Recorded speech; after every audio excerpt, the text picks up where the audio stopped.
केंद्र सरकार किसानों से बदला ले रही है। जी हां, पंजाब के मोगा जिले के सिटी साउथ थाना के अंतर्गत आम आदमी पार्टी पंजाब के सह इंचार्ज व दिल्ली से विधायक राघव चड्ढा ने मोगा में आज प्रेस कॉन्फ्रेंस के जरिए बताया कि किसानों ने अब भाजपा के नेताओं को उनकी अपमानजनक टिप्पणियों के लिए लीगल नोटिस भेजना शुरू कर दिया और आम आदमी पार्टी इसमें किसानों को कानूनी सहायता और सलाह मुहैया करवा रही है। इस कड़ी में पहले 3 लीगल नोटिस किसानों द्वारा गुजरात के उप मुख्यमंत्री नितिन पटेल, केंद्रीय मंत्री गिरिराज सिंह व भाजपा के राष्ट्रीय महासचिव राम माधव को भेज दिए गए। राघव चड्ढा ने कहा कि करीब 20 से ज्यादा बीजेपी नेताओं ने देश के किसानों के लिए अभद्र भाषा का प्रयोग किया। अभद्र भाषा का प्रयोग करने वालों में केंद्रीय मंत्री पीयूष गोयल, बीजेपी के सांसद गिरिराज सिंह, बीजेपी के सांसद मनोज तिवारी, हरियाणा के मुख्यमंत्री मनोहर लाल खट्टर, केंद्रीय मंत्री रविशंकर प्रसाद व भाजपा के राष्ट्रीय महासचिव राम माधव आदि के नाम शामिल हैं। देखिए बहोना चौक से राजू की यह रिपोर्ट। ये कहा गया कि ये जो किसानों का संघर्ष है इसे विदेशी ताकतें चला रही हैं और ये सारी चीजें एक कंस्पिरेसी के तहत, एक सोची समझी साजिश के तहत कही गई हैं। तो ये नोटिस है जो नितिन पटेल जी को जारी किया गया है, ये नोटिस है जो गिरिराज सिंह जी को जारी किया गया है, ये 2 नोटिस, और ये तीसरा नोटिस है जो राम माधव जी को जारी किया गया है। बीजेपी के 3 बड़े नेताओं के खिलाफ ये 3 मानहानि के नोटिसेस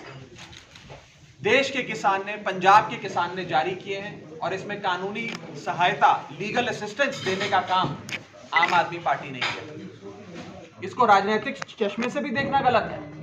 और बहुत ही अच्छा है कि कोई राजनेता मंच पे अलाउड नहीं है। मैं व्यक्तिगत तौर पे भी और पार्टी के तौर पे भी कहीं बीजेपी की सरकार ने, मोदी ने, प्रधानमंत्री मोदी ने इस पूरी लड़ाई को अहम की लड़ाई बना लिया, ईगो बैटल बना लिया।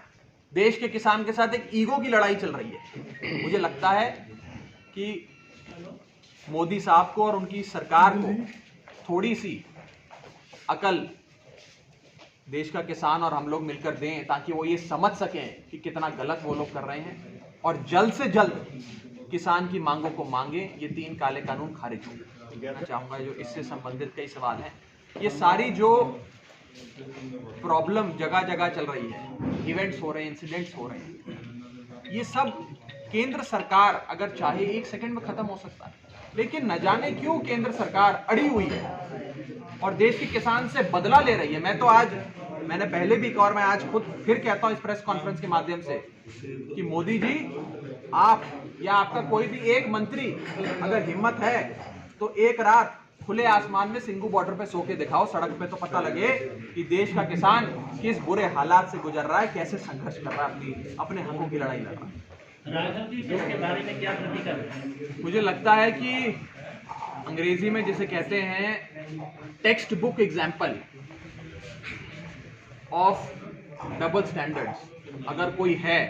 पराकाष्ठा अगर कोई डबल स्टैंडर्ड्स की है, कोई एपिटमाइज करता है डबल स्टैंडर्ड्स को, तो उस व्यक्ति का नाम है कैप्टन अमरिंदर सिंह। वो व्यक्ति जो उस समिति का सदस्य था जिसने ये 3 काले कानून बनाए, वो व्यक्ति जिसकी सहमति से ये 3 काले कानून बने, आज वो औरों को ये सब कह रहा है। मैं तो पूछना चाहता हूं कैप्टन साहब, और बड़े आदर से, सत्कार से आपसे पूछना चाहता हूं, आप चाहते तो अगस्त 2019 में जब आपकी कमेटी की मीटिंग हुई, उस समय बाहर निकल के कमेटी की मीटिंग से बोल देते कि 3 काले कानून आने जा रहे हैं। हो सकता है आज देश के किसान को, पंजाब के हमारे बुजुर्ग जो आज वहां खुले आसमान में सो रहे हैं, ये नौबत ना आती, ये दिन ना देखना पड़ता, पीछे हो जाए तो वो व्यक्ति मुख्यमंत्री रहने लायक नहीं। और जहां तक बाकी पार्टियों का सवाल है पंजाब की, बीजेपी का तो सुपड़ा साफ है, लोग नफरत करते हैं, और अकाली दल वो पार्टी जो सदैव से, शुरू से बीजेपी के साथ रही। जब इस कानून की बात हुई उस समय भी बीजेपी के साथ थे,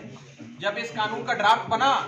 उस समय भी बीजेपी के साथ थे, जब ये कानून कैबिनेट में आया उस समय भी बीजेपी के साथ थे, जब ये कानून कैबिनेट में पास हो गया